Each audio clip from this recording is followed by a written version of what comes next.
안녕하세요, 여러분. 오늘은 제가 받은 사연 중에서도 가장 충격적인 이야기를 들려드리려고 합니다. 여러분은 누군가의 거짓말에 속은 적이 있으신가요? 그것도 가장 가까웠던 사람, 한때 당신의 모든 것을 함께하기로 약속했던 그 사람에게요.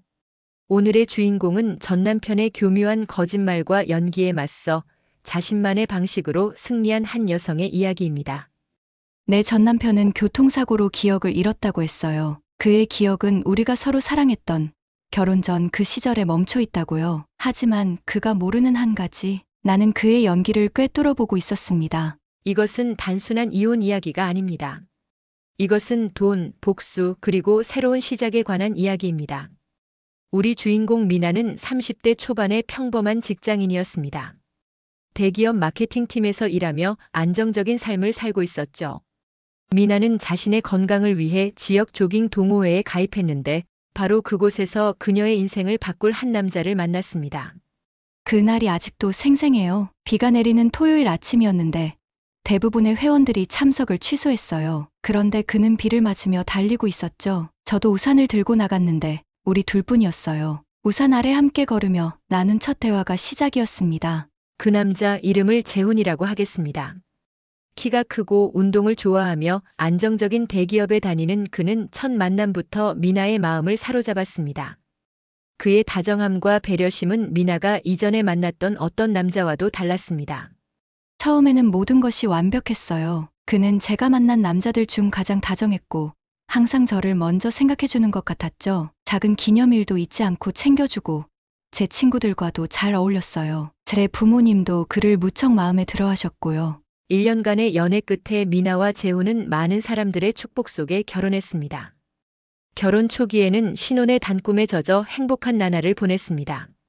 두 사람은 함께 여행을 다니고 미래를 계획하며 서로에게 더 깊은 애정을 쌓아갔습니다. 그때는 정말 세상에서 가장 행복한 사람이라고 생각했어요. 아침에 일어나면 그가 준비한 아침 식사가 있었고 퇴근 후에는 함께 요리를 하며 하루를 정리했죠. 주말이면 함께 등산을 가거나 영화를 보러 갔어요. 그런 소소한 일상이 제게는 천국 같았습니다. 하지만 결혼 2년 차 갑작스러운 변화가 찾아왔습니다. 재훈의 행동이 조금씩 달라지기 시작한 것입니다. 그는 점점 무뚝뚝해졌고 집에 늦게 들어오는 날이 많아졌습니다. 미나는 일의 스트레스 때문이라고 생각했지만 사실은 더 큰 변화가 그의 마음속에서 일어나고 있었습니다. 어느 날 남편이 집에 들어오더니 회사를 그만두고 사업을 시작하겠다고 선언했어요. 갑작스러운 결정이었죠. 그동안 사업에 관심이 있다는 말을 한 적도 없었는데 저는 당황스러웠지만 그의 꿈을 응원해주고 싶었습니다. 문제는 사업 자금이었죠. 재훈은 사업 자금으로 5천만 원이 필요하다고 했습니다.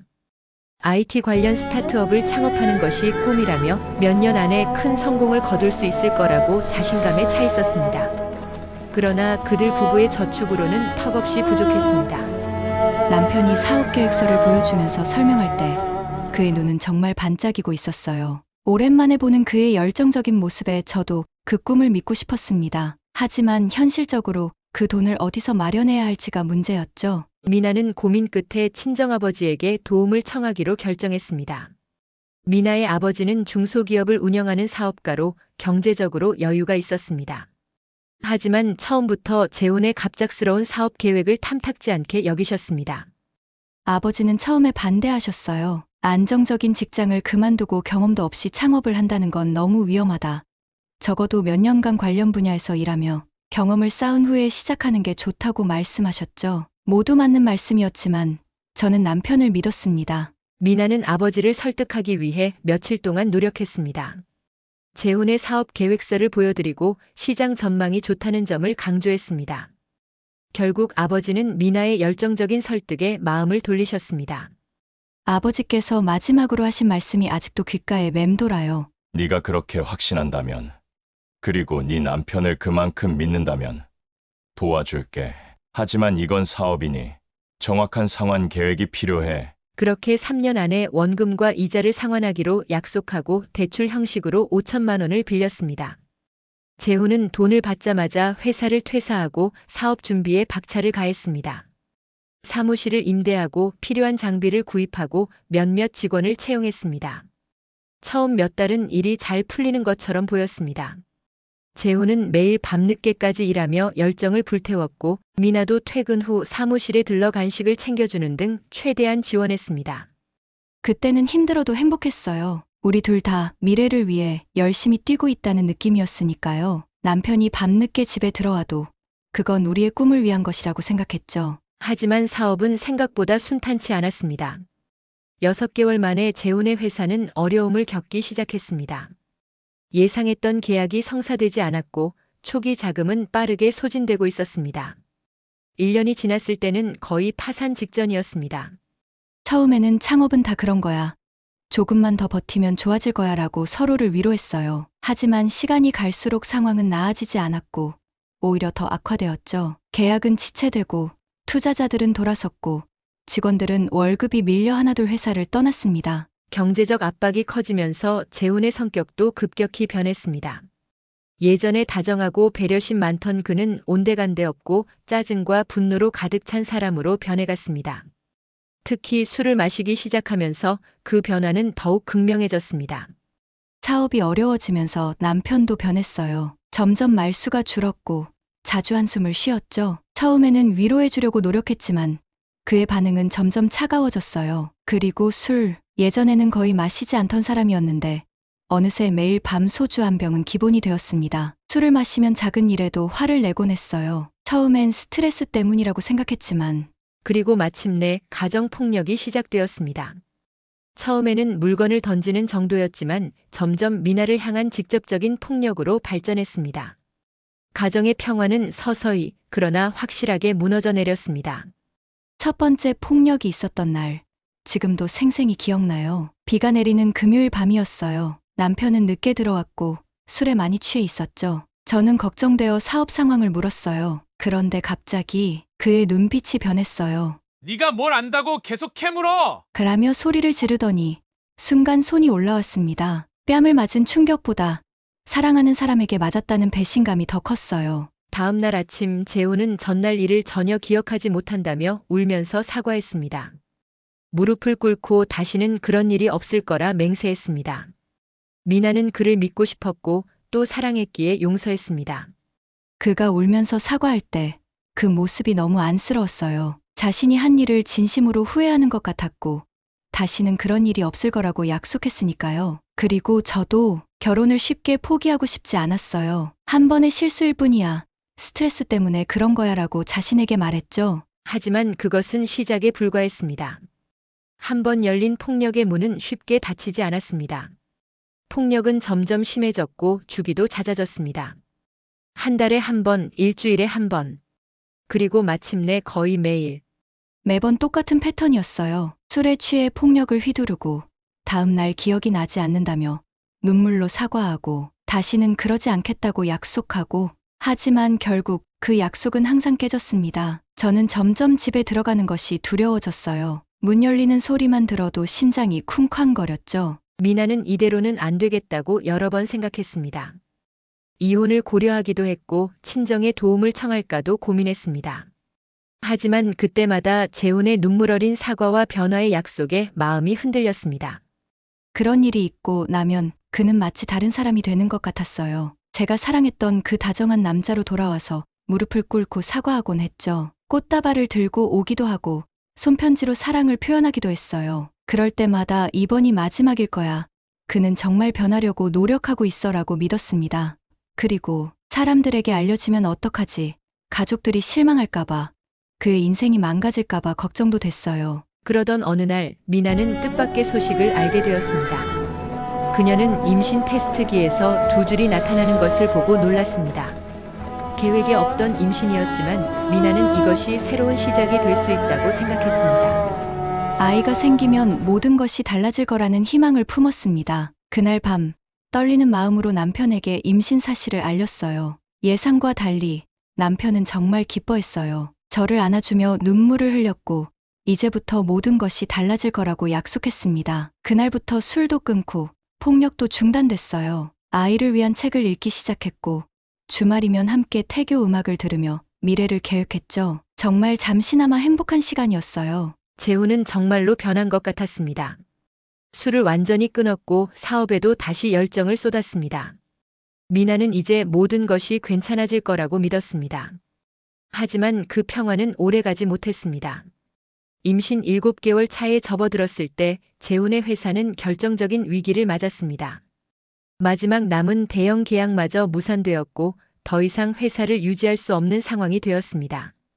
게다가 주요 사업 파트너와 큰 다툼이 있었다는 소식이 미나에게 전해졌습니다.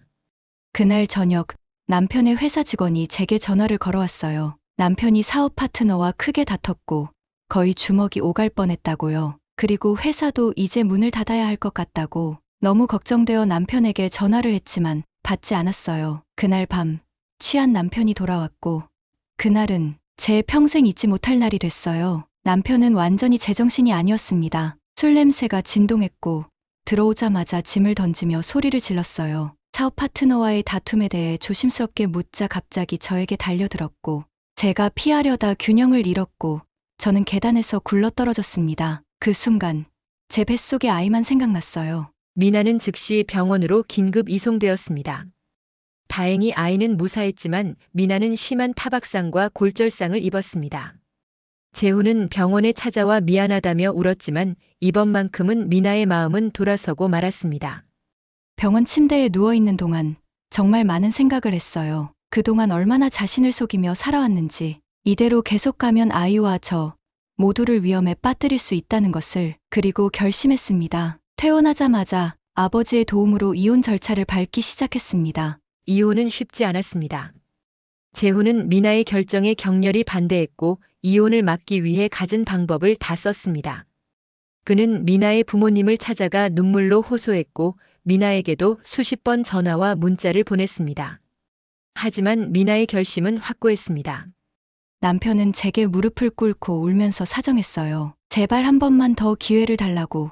정말로 변할 테니 우리 가족을 지키자고. 하지만 저는 더 이상 그 말을 믿을 수 없었습니다. 그런 약속은 이미 수십 번 깨졌으니까요. 법원에 폭력 증거와 의사 진단서를 제출했고 결국 이혼이 성립됐습니다. 아이의 친권과 양육권은 제가 가져왔고 위자료도 받아냈습니다. 하지만 가장 중요한 건 드디어 그 지옥 같은 일상에서 벗어났다는 사실이었죠. 비로소 깊게 숨을 쉴 수 있게 된 것 같았습니다. 이혼이 확정된 그날 미나는 오랜만에 편안한 밤을 보냈습니다. 더 이상 문소리에 놀라 깨는 일도 남편의 기분에 전전긍긍할 필요도 없었습니다. 그녀는 이제 자신과 태어날 아이를 위해 새로운 삶을 시작할 준비가 되어 있었습니다. 이혼 서류에 마지막 서명을 한 날 미나는 아직 뱃속에 있던 아이와 함께 친정으로 돌아갔습니다. 그녀의 부모님은 두 팔 벌려 딸을 맞이했고 임신 중인 딸이 안정을 찾을 수 있도록 최선을 다했습니다. 친정으로 돌아가는 길이 이렇게 슬플 줄은 몰랐어요. 결혼할 때는 꿈과 희망으로 가득 찼었는데 돌아갈 때는 상처와 실패감을 안고 가야 했으니까요. 부모님께 죄송한 마음도 컸고 뱃속의 아이에게도 미안했어요. 온전한 가정을 줄 수 없다는 생각에. 처음 몇 달은 정신적으로 매우 힘든 시간이었습니다. 미나는 매일 밤 악몽에 시달렸고 작은 소리에도 놀라 깨곤 했습니다. 폭력의 기억이 그녀를 계속해서 괴롭혔고 미래에 대한 불안감도 컸습니다. 처음에는 매일 밤 악몽에 시달렸어요. 꿈에서 남편이 나타나 소리를 지르고 물건을 던지는 장면이 반복됐죠. 한밤중에 식은땀을 흘리며 깨면 아직도 그 집에 있는 것 같은 착각이 들었어요. 문소리만 들려도 심장이 쿵쾅거렸고 누군가 문을 두드리는 소리가 들리면 숨이 멎는 것 같았습니다. 미나의 부모님은 딸의 상태가 심각하다는 것을 깨닫고 심리 상담을 받아보라고 권유했습니다. 처음에는 거부감이 있었지만 결국 미나는 상담사를 찾아가기 시작했습니다. 상담사 선생님께서 제게 처음 하신 말씀이 아직도 생생해요. 당신이 겪은 일은 당신의 잘못이 아니에요. 그리고 도움을 청하는 것은 약함이 아니라 용기입니다. 그 말을 듣는 순간 눈물이 멈추지 않았어요. 누군가 처음으로 제 감정을 인정해주는 것 같았거든요. 상담을 받으며 조금씩 안정을 찾아가던 중 미나는 건강한 사내 아이를 출산했습니다. 진통이 시작되었을 때 옆에는 엄마가 있었고 아버지는 병원 복도에서 초조하게 기다렸습니다. 아이를 처음 안았을 때의 그 감정은 말로 표현할 수 없어요. 그 작고 여린 존재가 제게 얼마나 큰 힘이 될지 그때는 몰랐죠. 그 순간 결심했어요. 내가 행복하게 자랄 수 있도록 엄마가 꼭 강해질게. 아이의 탄생은 미나에게 새로운 삶의 원동력이 되었습니다. 그녀는 더 이상 과거에 얽매이지 않고 아이와 함께할 미래를 위해 나아갈 결심을 했습니다. 매일 아침 아이의 웃는 얼굴을 보는 것이 그녀의 하루를 시작하는 힘이 되었습니다. 하루하루가 도전이었어요. 때로는 정말 힘들었지만 아이를 위해서라도 꼭 이겨내야 한다고 생각했죠. 밤에 아이가 울면 달래느라 잠을 설치고 아침에는 피곤해 절어 출근 준비를 했어요. 하지만 그 모든 순간이 감사했습니다. 왜냐하면 그건 제가 선택한 삶이고 무엇보다 안전한 삶이었으니까요. 출산 휴가가 끝난 후 미나는 직장에 복귀했습니다. 다행히 그녀의 회사는 이해심이 많았고 육아와 일을 병행할 수 있도록 배려해 주었습니다. 처음에는 일과 육아를 병행하는 것이 쉽지 않았지만 부모님의 도움과 주변 동료들의 지원으로 조금씩 안정을 찾아갔습니다.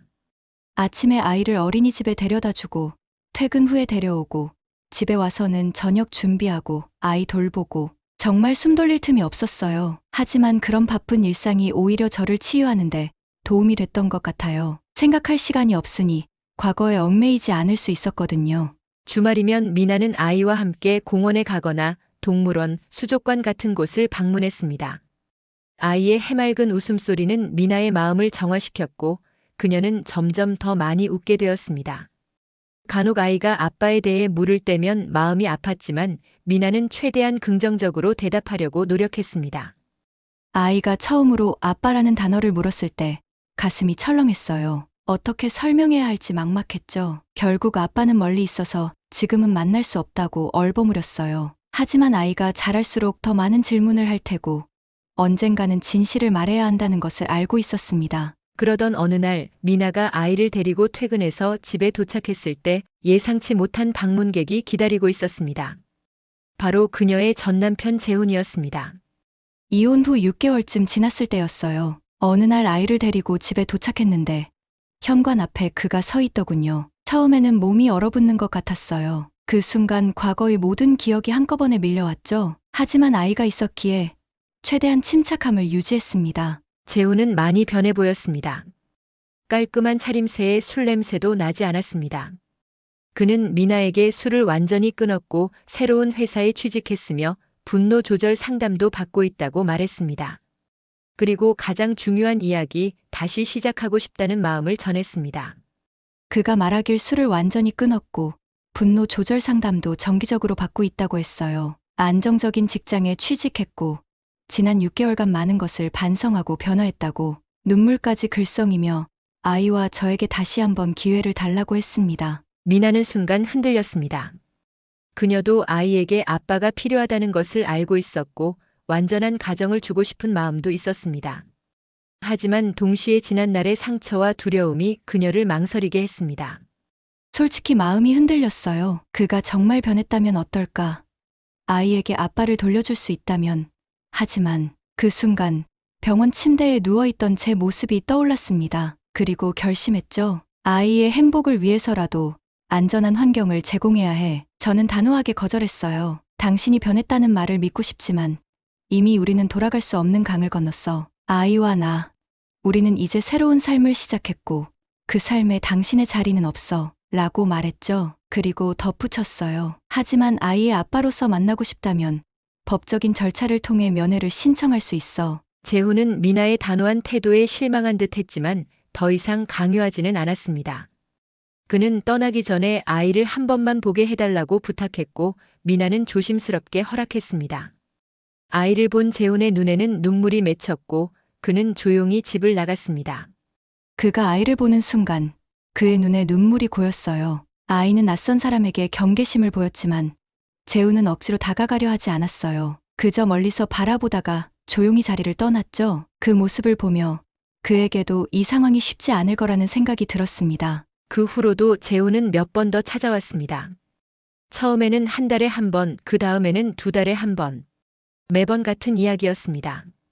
변했다는 것, 다시 시작하고 싶다는 것.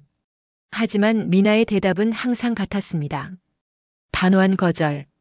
2번째, 3번째 찾아왔을 때는 조금 더 강하게 나왔어요. 우리는 이미 끝났고 더 이상 이런 방문은 원치 않아. 아이를 만나고 싶다면 법적인 절차를 통해 신청해.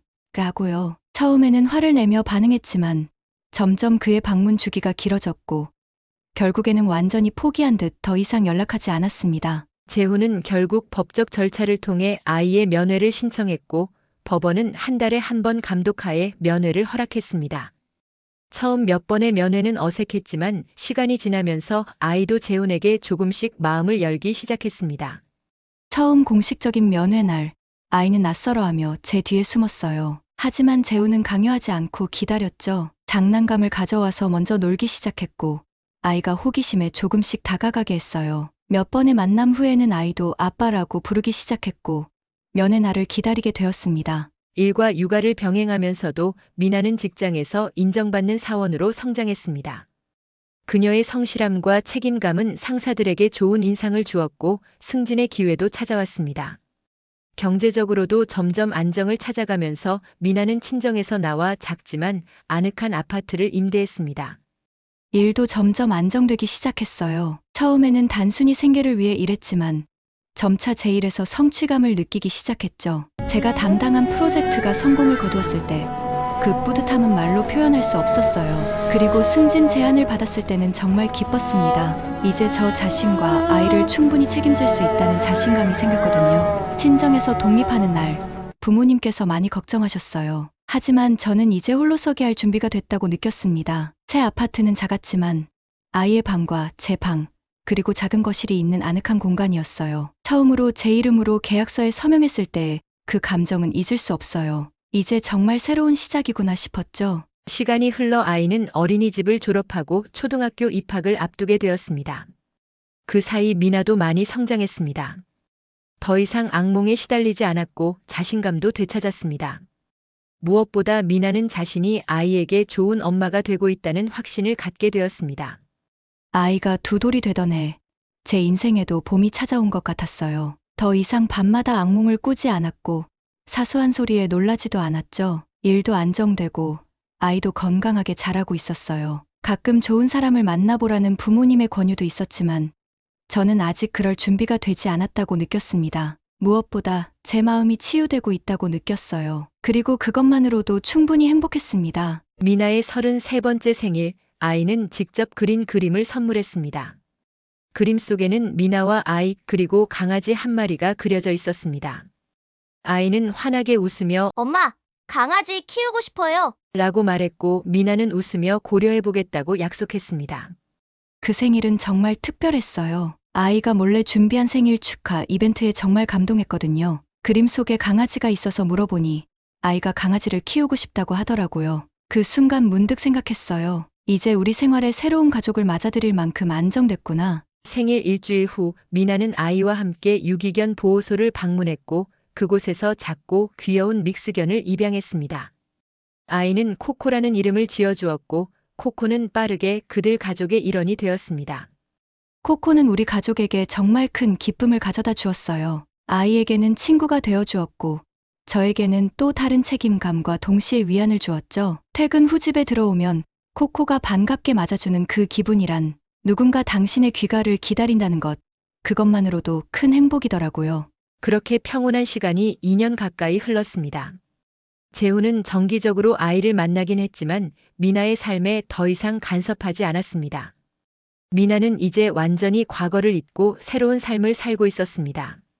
그녀는 가끔 혼자 있을 때면 지난 날을 돌아보며 자신이 얼마나 강해졌는지 스스로를 칭찬하곤 했습니다. 이혼 직후에는 상상도 못했던 평화로운 나날들이었어요. 아침에 일어나 아이를 학교에 데려다 주고 일하고 저녁엔 함께 식사하고 숙제를 봐주고 평범한 일상이었지만 그 평범함이 얼마나 소중한지 누구보다 잘 알고 있었습니다. 그리고 생각했죠. 이제 정말 행복해질 자격이 있어. 하지만 운명은 미나에게 또 다른 시험을 준비하고 있었습니다. 그녀가 평화를 찾았다고 생각했을 때 예상치 못한 전화 한 통이 그녀의 평온한 일상을 뒤흔들었습니다. 어느 평범한 주말 오후 미나는 아이와 함께 집에서 여유로운 시간을 보내고 있었습니다. 아이는 자신의 방에서 블록 놀이를 하고 있었고 미나는 오랜만에 읽고 싶었던 소설책을 펼쳐들고 있었습니다. 창밖으로는 부드러운 가을 햇살이 비치고 있었고 작은 화분에서는 미나가 정성껏 키우던 허브들이 싱그럽게 자라고 있었습니다. 그날은 정말 완벽한 주말이었어요. 마감 업무도 없었고 날씨도 좋았고 아이도 건강하게 놀고 있었죠. 사실 저는 이런 평범한 일상이 얼마나 소중한지 늘 감사하며 살고 있었어요. 그때 갑자기 미나의 휴대폰이 울렸습니다. 화면에는 알 수 없는 번호라고 표시되어 있었습니다. 평소 같으면 무시했을지도 모르지만 미나는 왠지 모를 예감에 전화를 받았습니다. 여보세요? 라고 미나가 말하자 전화기 너머에서는 오랫동안 듣지 못했던 익숙한 목소리가 들려왔습니다. 미나 씨 저예요. 재훈 어머니입니다. 전 남편의 어머니, 즉 전 시어머니로부터 전화가 온 순간 가슴이 철렁 내려앉았어요. 3년 가까이 연락이 없었는데 갑자기 전화가 왔다는 건 무슨 일이 있다는 뜻이었으니까요. 첫 생각은 아이 때문인가? 라는 걱정이었어요. 미나는 침착함을 유지하려고 노력하며 대화를 이어갔습니다. 네, 어머님. 오랜만입니다. 무슨 일이신가요? 전화기 너머에서 들려오는 목소리는 떨리고 있었습니다. 재훈이가 우리 아들이 큰 사고를 당했어요. 전 남편은 출장 도중 큰 교통사고를 당했다고 했습니다. 고속도로에서 트럭과 충돌했고 차가 완전히 박살이 났다고 했습니다. 다행히 목숨은 건졌지만 중상을 입어 서울대학교병원 중환자실에 입원 중이라고 했습니다. 처음에는 솔직히 어떤 감정을 느껴야 할지 혼란스러웠어요. 우리가 더 이상 부부 관계는 아니지만 그래도 한때는 사랑했던 사람이고 아이의 아버지니까요. 그냥 기본적인 안부만 물었어요. 많이 다쳤나요? 상태가 어떤가요? 미나의 질문에 전 시어머니는 잠시 침묵했습니다. 그리고 이어진 말은 미나를 더욱 혼란스럽게 만들었습니다. 몸은 많이 다쳤지만 회복 중이에요. 하지만 그보다 더 큰 문제가 있어요. 미나 씨, 시어머니가 말하길 남편이 기억을 잃었다고 했어요. 의사는 외상 후 기억상실증이라고 진단했다고 머리를 심하게 다쳐서 뇌에 손상이 왔다는 거죠. 처음에는 그냥 그러시군요라고 대답했어요. 하지만 곧 더 충격적인 이야기가 이어졌죠. 그의 기억은 우리가 결혼하기 전 연애하던 시절에 멈춰 있다고 했어요. 미나는 그 말의 의미를 곧바로 이해하지 못했습니다. 무슨 뜻이세요, 어머님? 그는 우리가 아직 사랑하는 사이라고 믿고 있었고 제가 왜 병원에 오지 않느냐며 물어봤다고. 시어머니의 말을 들으며 현실감이 없었어요. 마치 드라마나 영화에서나 일어날 법한 일이었거든요. 전 시어머니의 말에 따르면 재훈은 의식을 찾은 후 처음으로 미나를 찾았다고 합니다. 자신이 왜 병원에 있는지, 왜 몸이 이렇게 아픈지 이해하지 못했고 오직 미나만 보고 싶어 했다고 합니다. 재훈이가 깨어나자마자 당신을 찾았어요. 미나는 어디 있어요? 제 여자친구 좀 불러주세요라고 계속 물었대요. 의사들도 처음에는 혼란스러워했지만 검사 결과 외상성 기억상실증으로 진단받았어요. 미나는 깊은 생각에 잠겼습니다. 이런 상황이 실제로 일어날 수 있는 것인지 아니면 전 남편이 또 다른 계략을 꾸미고 있는 것인지 의심이 들었습니다. 솔직히 말해서 저는 반신반의했어요. 한편으로는 그가 진짜 기억을 잃었다면 어떡하지? 라는 생각이 들었고, 다른 한편으로는 이것도 그의 또 다른 속임수일까? 라는 의구심이 들었죠. 우리의 과거를 생각하면 의심하는 것도 당연했어요. 전 시어머니는 미나에게 병원을 방문해달라고 부탁했습니다. 의사들도 환자의 정신적 안정을 위해 미나의 방문이 도움이 될 것이라고 조언했다고 합니다. 미나는 혼란스러웠습니다. 이런 상황을 어떻게 받아들여야 할지 몰랐습니다. 가야 할까? 가지 말아야 할까? 그가 정말 기억을 잃었다면 그에게 진실을 어떻게 말해야 할까? 아이에게는 무엇이라고 설명해야 할까? 저는 정말 갈등했어요. 한편으로는 그가 아픈 상황에서 외면하는 것이 인간적으로 옳지 않다는 생각이 들었고, 다른 한편으로는 우리가 이미 끝난 관계라는 것, 그리고 그가 저에게 준 상처들이 떠올랐죠. 게다가 아이는 어떻게 해야 할지 정말 복잡했습니다. 미나는 아이에게 다가가 부드럽게 물었습니다. 우리 준이, 오늘 엄마랑 같이 아빠 만나러 갈래? 아이는 잠시 놀이를 멈추고 미나를 바라보았습니다. 아이의 눈에는 혼란과 호기심이 섞여 있었습니다. 아빠요? 아빠는 왜요? 아빠가 좀 아프셔서 병원에 계시거든. 우리가 가서 인사하고 오면 어떨까? 아이는 잠시 생각하더니 고개를 끄덕였습니다. 네. 아빠 빨리 나아야 하니까 가요? 오랜 고민 끝에 미나는 아이와 함께 병원을 방문하기로 결정했습니다. 차 안에서 미나는 상황을 최대한 간단하게 아이에게 설명했습니다. 아이는 뭔가 심각한 상황임을 느꼈는지 조용히 고개를 끄덕였습니다. 병원에 도착하자 전 시어머니가 로비에서 미나와 아이를 맞이했습니다. 그녀의 눈은 붉게 충혈되어 있었고 얼굴에는 피로가 가득했습니다. 미나 씨, 와줘서 고마워요. 아이도 데려왔네. 전 시어머니는 아이에게 다가가 안아주려 했지만 아이는 낯설어하며 미나 뒤로 숨었습니다. 이혼 후 전 시어머니와의 만남도 거의 없었기 때문입니다. 괜찮아요, 어머님. 아이는 제가 보고 있을게요. 재훈 씨는 어떤 상태인가요? 의식은 돌아왔고 몸 상태도 천천히 회복 중이에요. 하지만 기억은 아직 돌아오지 않았어요. 미나 씨, 한 가지 부탁이 있어요. 어머님, 무슨 부탁이신가요? 지금은 아이를 데리고 들어가지 말아주세요. 재훈이가 아직 심리적으로 불안정하고 아이의 존재는 그에게 큰 충격이 될 수 있어요. 의사도 갑작스러운 충격은 피하라고 했으니까. 미나는 잠시 생각했습니다. 아이를 데리고 와서 만나지 못하게 하는 것은 이상했지만 의학적인 조언이라면 따르는 것이 맞다고 판단했습니다. 알겠어요, 어머님. 그럼 아이는 어디에 있으면 될까요? 간호사 스테이션에 아이 돌봐줄 수 있는 공간이 있어요. 그곳에 아이를 맡기고 우리 같이 재훈이를 만나러 가요. 미나는 아이에게 잠시만 기다리라고 설명한 후 간호사에게 아이를 맡겼습니다. 아이는 처음에는 불안해했지만 간호사가 준비한 장난감을 보고 흥미를 보이기 시작했습니다. 중환자실로 가는 발걸음이 너무 무거웠어요. 과거의 기억들, 우리의 행복했던 시절, 그리고 나중에 그가 변해갔던 모습들, 모든 것이 한꺼번에 밀려왔죠. 어떤 말을 해야 할지, 어떻게 행동해야 할지 전혀 감이 오지 않았어요. 중환자실 문 앞에서 미나는 잠시 멈춰 섰습니다. 심호흡을 한 후 용기를 내어 문을 열었습니다. 그는 침대에 누워 있었어요. 머리에는 붕대가 감겨 있었고 팔에는 깁스를 하고 있었죠. 얼굴은 상처로 가득했고 평소보다 훨씬 야위어 보였어요. 그런데 저를 보자마자 그의 눈에 눈물이 고였어요. 눈빛이 달랐어요. 이혼 전, 아니 결혼 전 그 눈빛, 사랑이 가득한 그 눈빛이었죠. 미나야, 드디어 왔구나. 매일 기다렸어. 그의 목소리는 약했지만 그 감정은 강렬했습니다. 미나는 순간 말문이 막혔습니다. 어떻게 대응해야 할지 몰랐습니다. 재훈 씨, 많이 다치셨네요. 재훈은 미나의 공식적인 호칭에 혼란스러워하는 표정을 지었습니다. 왜 그렇게 말해? 우리 서로 오빠, 자기 그렇게 부르지 않았어. 그리고 왜 이렇게 늦게 와서? 내가 사고 난 지 일주일이나 됐다던데. 미나는 전 시어머니를 향해 도움을 요청하는 눈빛을 보냈습니다. 전 시어머니는 작게 고개를 끄덕이며 재훈에게 다가갔습니다. 재훈아, 미나 씨가 지금 많이 놀랐을 거야. 내가 이렇게 다친 모습을 보니까 조금 시간을 줘야 해. 재훈은 어머니의 말에 조금 수긍하는 듯 했지만 여전히 미나에게서 눈을 떼지 않았습니다. 미나야, 미안해. 너 놀랐지? 내가 이렇게 될 줄 몰랐어. 근데 내가 와줘서 정말 기뻐. 나 혼자 있는 줄 알고 너무 무서웠어. 전 남편은 정말 기억을 잃은 것처럼 보였습니다. 그는 미나를 여전히 자신의 연인으로 생각하고 있었고 왜 자신이 병원에 있는지도 제대로 이해하지 못하는 것 같았습니다.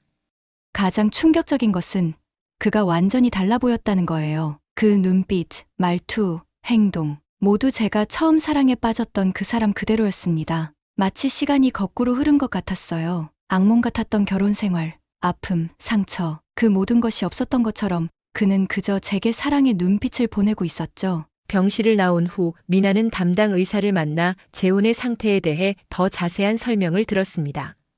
의사는 외상성 기억 상실증으로 특정 시점 이후에 기억이 사라진 상태라고 설명했습니다. 이런 경우는 드물지만 충분히 일어날 수 있는 현상입니다.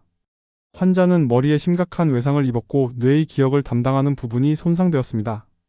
현재로서는 그의 기억이 언제 돌아올지 혹은 돌아올 수 있을지조차 확실하게 말씀드리기 어렵습니다. 치료 방법은 시간을 두고 천천히 과거를 알려주는 것이 가장 효과적입니다. 갑작스러운 충격을 주는 것은 오히려 그의 상태를 악화시킬 수 있어요.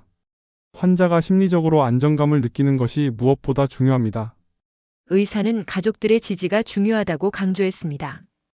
특히 환자가 가장 믿고 의지하는 사람의 역할이 매우 중요하다고 했습니다. 의사는 갑작스러운 충격은 좋지 않으니 점진적으로 알려주는 게 좋다고 조언했어요. 그리고 가족들의 지지가 중요하다고, 특히 당신의 역할이 중요하다고 강조했죠. 미나는 혼란스러웠습니다. 그녀는 이미 재훈과의 관계를 완전히 끝냈다고 생각했습니다. 하지만 지금 상황은 그녀에게 새로운 역할을 요구하고 있었습니다. 한편으로는 이것이 새로운 시작일지도 모른다는 생각도 들었지만 동시에 과거의 상처들이 떠올랐습니다. 한편으로는 이게 운명의 장난인가 라는 생각이 들었어요. 그가 정말 달라진 사람이 된다면, 아이에게 진짜 아버지를 되돌려줄 수 있다면. 하지만 곧바로 과거의 상처들이 떠올랐죠. 술에 취해 폭력을 휘두르던 그 모습, 계단에서 굴러떨어지던 그 순간, 정말 그가 바뀔 수 있을까? 아니면 결국 같은 패턴이 반복될 뿐일까? 병원 카페테리아에서 미나와 전 시어머니는 향후 계획에 대해 이야기를 나눴습니다. 전 시어머니는 미나에게 협조를 간곡히 부탁했습니다. 전 시어머니는 이것이 운명의 장난이라며 우리에게 다시 기회가 주어진 것이라고 했어요. 그녀의 눈에는 희망의 빛이 있었죠. 어쩌면 그녀에게도 이것은 아들을 다시 제대로 된 삶으로 돌려놓을 수 있는 기회로 보였을 거예요. 미나 씨, 나는 이게 신의 계획이라고 생각해요. 재훈이가 다시 시작할 수 있는 기회, 당신도 알잖아요. 우리 아들이 원래 어떤 사람이었는지, 그 다정하고 사려 깊은 모습이 진짜 재훈이었어요. 사업 실패와 알코올 중독이 그를 변하게 한 거죠. 이제 그 모든 상처가 지워졌어요. 우리 같이 재훈이를 도와줄 수 있지 않을까요? 미나는 깊은 생각에 잠겼습니다. 그녀도 처음 만났던 재훈, 그 다정하고 배려심 많은 남자를 기억하고 있었습니다. 하지만 이후의 모든 일들이 그저 악몽이었다고 생각하기에는 너무나 현실적이고 아픈 기억들이었습니다. 저는 확신할 수 없었습니다. 아직도 그 상처가 아물지 않았거든요. 그리고 가장 중요한 건 이게 정말 진짜인지 의심이 들었어요. 그가 정말 기억을 잃은 건지 아니면 또 다른 속임수인지. 병원을 나가기 전 미나는 아이를 데리러 갔습니다. 아이는 간호사와 함께 색칠 공부를 하고 있었습니다. 엄마, 아빠 만났어요? 응, 만났어. 아빠가 많이 아프셔서 오늘은 만날 수 없었어. 다음에 좀 더 나아지면 만나러 오자. 알았지? 아이는 약간 실망한 듯 했지만 곧 수긍했습니다. 병원을 나서는 순간 미나의 마음은 더욱 혼란스러웠습니다. 이제 그녀는 어떤 결정을 내려야 할지 고민해야 했습니다. 병원 방문 이후 전 남편은 퇴원 후 어디에서 지낼지가 문제가 되었습니다. 그는 혼자 살기에는 상태가 좋지 않았고 전 시어머니는 나이가 많아 간호하기 어려웠습니다. 그로부터 일주일 후 재훈 씨의 퇴원이 결정됐어요. 그때 시어머니에게서 다시 전화가 왔죠. 미나 씨, 재훈이가 내일 퇴원하기로 했어요. 하지만 문제는 그가 어디서 지내야 할지예요. 내 집은 너무 좁고 계단도 많아서 재훈이가 지내기 어려워요. 그리고 그 애는 계속 당신 얘기만 해요. 시어머니는 제게 부탁했어요. 잠시만이라도 우리 집에서 전 남편을 돌봐줄 수 없겠냐고. 아직 기억을 찾지 못한 그에게는 제가 여전히 그의 아내니까요. 그 말을 들었을 때 정말 당황스러웠어요. 어떻게 전 남편을 제 집에서 돌볼 수 있을까요? 게다가 아이도 있는데. 전 시어머니의 부탁은 미나에게 큰 부담이었습니다. 하지만 그녀는 그냥 단칼에 거절할 수도 없었습니다. 어쨌든 그는 아이의 아버지였고 지금은 도움이 필요한 상황이었습니다. 제가 고려해 볼게요, 어머님. 하지만 약속할 수는 없어요. 아이도 있고 제 생활도 있으니까요. 화면 미나의 집 거실. 친구와 상담하는 미나. 미나는 고민 끝에 친한 친구를 집으로 초대해 상담을 구했습니다. 그녀의 친구 지연은 미나의 이혼 과정에서도 큰 힘이 되어준 사람이었습니다. 지연아, 나 어떻게 해야 할지 모르겠어. 재훈 씨가 정말 기억을 잃은 건지 아니면 또 나를 속이는 건지, 그리고 만약 진짜라면 내가 어디까지 도와줘야 하는 건지. 지연은 미나의 이야기를 진지하게 듣고 있다가 조심스럽게 의견을 말했습니다. 솔직히 말해서 나라면 의심스러울 것 같아. 너무 영화 같은 이야기잖아. 게다가 너의 이혼 과정을 생각하면. 하지만 만약 진짜라면 그건 그냥 인도적인 차원에서 도움을 줄 수는 있지 않을까. 물론 집에 데려오는 건 너무 부담스러울 것 같고. 화면 생각에 잠긴 미나. 창밖을 바라보는 모습. 미나는 큰 고민에 빠졌습니다. 이것이 정말 운명의 기회일까? 아니면 또 다른 함정일까? 그녀는 지금까지 쌓아온 평화로운 삶이 다시 흔들릴까 두려웠습니다. 그날 밤 잠을 이루지 못했어요. 머릿속에서는 수많은 생각들이 맴돌았죠. 그가 정말 기억을 잃었다면 과거로 돌아가서 다시 시작할 수 있을까? 아이에게 아버지를 돌려줄 수 있을까? 하지만 동시에 또 속는 건 아닐까? 그가 정말 변했다고 해도 결국 과거의 패턴이 반복되는 건 아닐까 하는 의심도 컸습니다. 화면, 미나의 불안한 표정 클로즈업. 그날 밤 저는 이상한 꿈을 꿨어요. 꿈에서 전 남편은 완벽하게 건강했고 비웃으며 저를 바라보고 있었죠. 널 속이는 건 항상 쉬웠어라고 말하면서 식은땀을 흘리며 깼는데 그 꿈이 너무 생생해서 오랫동안 가슴이 두근거렸어요. 화면 아침, 결단력 있는 표정으로 준비하는 미나. 다음 날 아침 미나는 한 가지 결정을 내렸습니다. 그녀는 전 남편의 상태를 직접 확인하고 싶었습니다. 하지만 이번에는 혼자서 준비된 상태로 만나보기로 했습니다. 아이를 어린이집에 데려다 주고 병원으로 향했어요. 이번에는 누구에게도 알리지 않고 혼자 가기로 했죠. 가는 길에 녹음기도 준비했어요. 혹시 모를 상황에 대비해서. 화면, 병원 로비에서 결연한 표정으로 걷는 미나. 미나는 병원에 도착해 우선 재혼의 담당 의사를 찾아갔습니다. 다행히 의사는 자리에 있었고 미나에게 재혼의 상태에 대해 더 자세한 정보를 제공했습니다.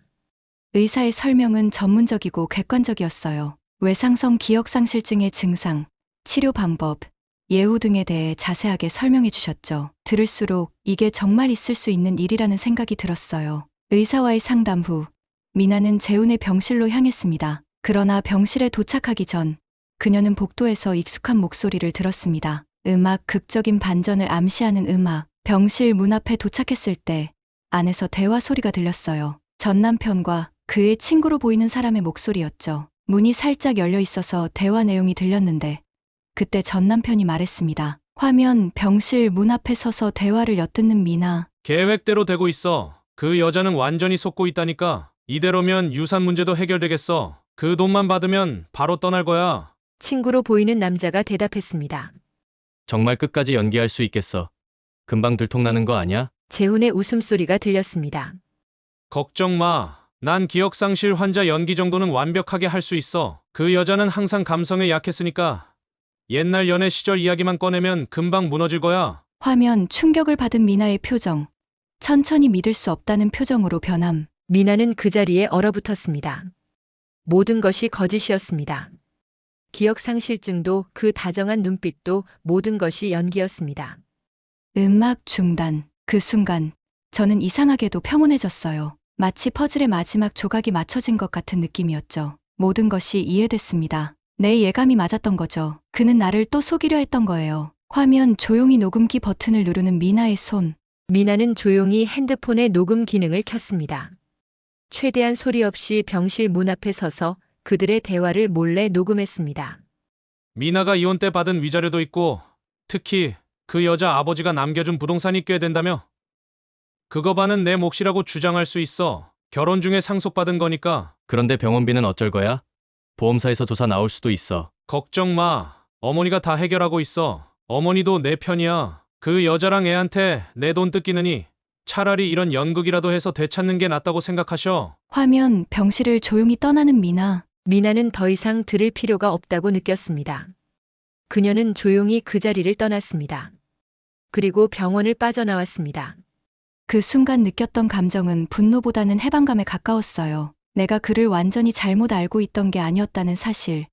내 판단이 옳았다는 사실이 오히려 안심이 됐죠. 이제 더 이상 그에게 감정적으로 흔들릴 일은 없을 것 같았어요. 화면, 차 안에서 녹음된 내용을 다시 듣는 미나. 병원 주차장에 도착한 미나는 자동차 안에서 녹음된 내용을 다시 들었습니다. 증거는 확실했습니다. 그리고 그녀의 마음속에는 이미 계획이 세워지고 있었습니다. 내가 전 남편에게 어떻게 대응할지 그날 밤 내내 생각했어요. 그리고 결정했습니다. 그가 연기를 할 수 있다면 나도 할 수 있다고. 오히려 더 설득력 있게 말이죠. 화면, 결연한 표정으로 노트북을 열고 계획을 세우는 미나. 미나는 그날 밤 자신의 계획을 세밀하게 세웠습니다. 녹음한 증거는 안전하게 보관하고 필요할 때 사용할 준비를 했습니다. 그리고 가장 중요한 것은 전 남편에게 그가 원하는 대로 속아주는 척하는 것이었습니다. 그가 날 속이려 했다면 나도 그를 속여줄 필요가 있었어요. 하지만 그보다 더 교묘하게, 더 설득력 있게, 그리고 결국에는 내가 승리하는 방식으로요. 화면, 결연한 표정의 미나. 미나는 어떤 계획을 세웠을까요? 그녀는 전 남편의 거짓말에 어떻게 맞서게 될까요?